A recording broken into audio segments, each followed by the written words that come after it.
One Flew Over the Cuckoo's Nest was Yeah. a influential movie. Oh It yeah. wasn't just a box office smash, which it was, Yep. and Yep. it made its author Ken Kesey a lot of money and so on. Right. But it was a kind of it was kind of like a symbolic metaphor That's right. for the entire 1960s movement against a totalitarian society that was trying to force people to go to the Vietnam War, that was That's right. trying to force people to give up spirituality in favor of materiality, Yeah. and it was creating a dystopic future that the common people rebelled against. Hmm. And Hmm. how did they rebel? They rebelled with mass movements like Hmm. folk festivals or rock festivals, where people did Yeah. things like the Woodstock in 1969, Yeah. or they did things like uh, you know protest marches against the Vietnam War. Yeah. In other words, there was public uh, uh, non cooperation with the Hmm. cabal agenda. Hmm. And we haven't seen that kind of protest and that kind of rebellion until Hmm. recently. Hmm. Except now, the details are different. Hmm. Now it's some kind of supposed medical problem. I'm Right. choosing my words carefully. Hmm. Instead of a military problem in a far off Asian country. That's right. But the point is that the spiritual and intellectual realization is the same, Hmm. and Hmm. that is that we are being forced and coerced into doing something that's evil, That's right. that's a lie, Right. that's taking away our liberties, Hmm. our human rights, Yes. etc. And it's almost like the famous saying, "Deja vu, one more time." Hmm. Yeah. Yeah.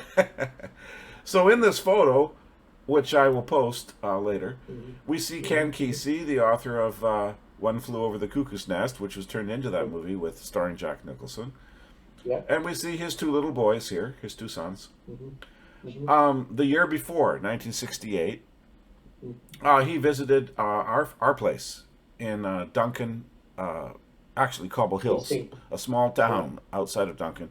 He visited our place because my father was well known Hmm. in the area as somebody who Hmm. was a free thinker and who grew his own marijuana. Hmm. And the whole concept of marijuana smoking was an fu to the establishment. And Right. and so people that smoked pot, as they called it in Hmm. those days, were considered of like minded, rebellious against Hmm. the cabal, against the establishment. And in other words, it was a protest movement. That's right. Now, drinking beer and drinking wine is not a protest movement, is it? Hmm. But smoking marijuana definitely was. You see the difference? I know. In other I words, there's know. nothing to do with getting high. You know, Yeah. it was a symbol of rebellion. So here we see Ken Kesey, the two kids, that when they visited me and my family, my Hmm. dad, who was totally into this cultural revolution at that time, 68, this photo Hmm. was taken at Woodstock in 69, so it's a year later. But the year before, the two kids had much longer hair, and I was playing around with them in the garden. They stayed for about a week. Hmm. Hmm. And my dad had a large home in downtown Cobble Hill, and so Hmm. he just let them live there for a while, and they stayed for a bit. And Yeah. that was part of their journey because the Ken Hmm. Kesey had this bus, and as you can see, it's all painted Yeah. in psychedelic colors, Yeah. and it was Right. called Further, and Further, and Further meant let's just hit the road, travel, Hmm. connect with like-minded people. Hmm. Now, Hmm. who do Hmm. you know that's been doing that lately? Right. Does that ring a bell?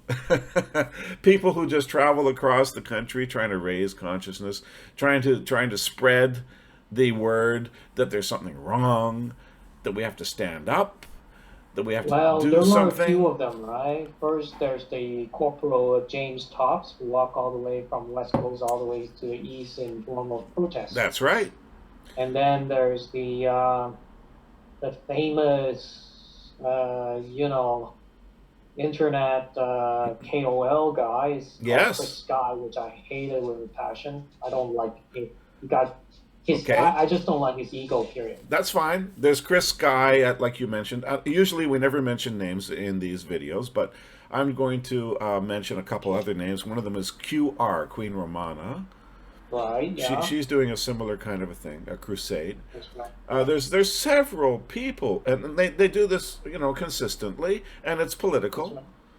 And it or but in this case it was not political because the whole what we call the hippie movement Right. of the 1960s and into the 70s was not political.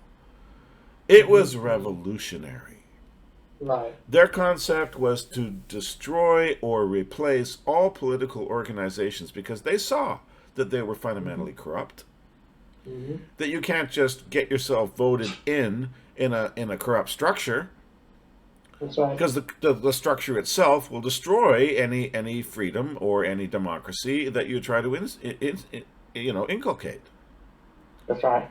In this photo, the two little boys there, I remember distinctly playing with them, and I was a little more conservative. My dad was a little more conservative, and they showed Mm-hmm. up with no clothes on.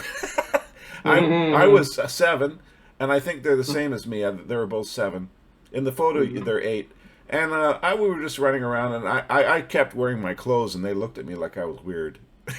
Right. Right. Because I wasn't quite totally. You're not there yet. I'm not there yet. Get a little further, and maybe I'd become like them. And so they Right. traveled around America for several years with their father, and and it was part of the whole thing. And there was rock groups that Right. epitomized this kind of That's right. feeling. I could mention the Grateful Dead Yeah. as a rock group that it Yeah. wasn't just money, it wasn't just music, it was a Yeah. spiritual or revolutionary or cultural message that these Right. people were sending. And of course the whole thing is encapsulated in the concept of Woodstock 1969, Yeah. where this photo was taken. So I'm kind of a strange person. I actually got to hang out at the beginning. Mm-hmm. And now here I am here at the beginning when my age was 7, 6, Mm-hmm. Mm-hmm. and here I am at the end. Mm-hmm. And I'm not joking. Mm-hmm. This is the end of the protest, and this is the realization of the ideals of the Mm-hmm. 1960s. We are going to have a communal cooperative society.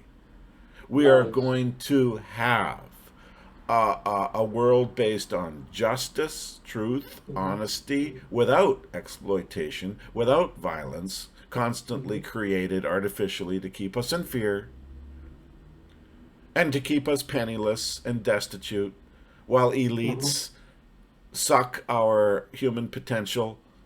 We're going to live in a Yeah. world without a spiritual vampirism Right.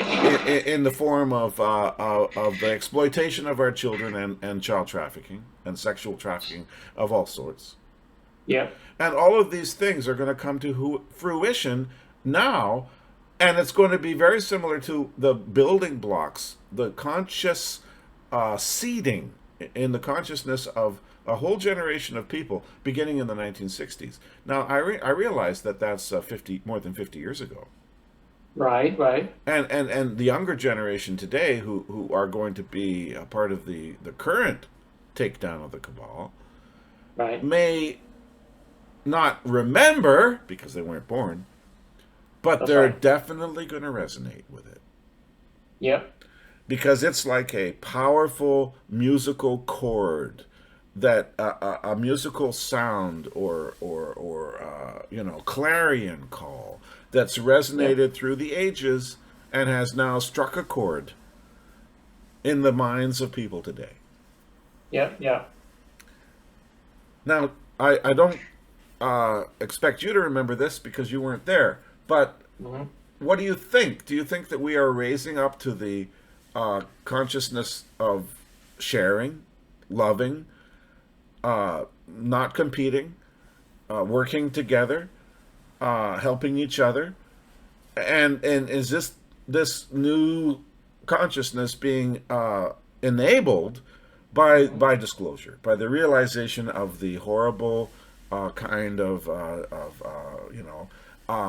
boot that's been crushing our faces, in the same way that the Vietnam War was necessary as a catalyst for that generation, of which I was a very young participant, to realize, in other words, the tyranny of the Vietnam situation and experience was what catalyzed the hippie movement.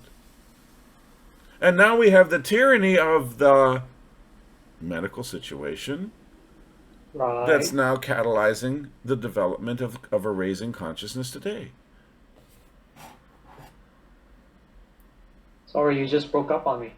Say that again. The tyranny of the Vietnam War Right. caused the reaction of people getting together and realizing we're under attack. We have to defend ourselves. We have to find a better way, and that was Yeah. called the hippie movement, That's right. right? And now today we've been assaulted yet again. That's right. Our human rights, our dignities, our freedoms have been assaulted, and not by a war, but by an even worse situation and a direct attack on our own bodies. Yep. Our medical freedoms, our constitutional dignities, our freedom to work or to associate or even travel across a border That's right. have been attacked so egregiously that now many people are waking up to a similar conscious awareness as that which took place in the 1960s, which we call the flower power or hippie movement. Yep. Yep. Yep. Yep. Yep. So- Absolutely. Stop.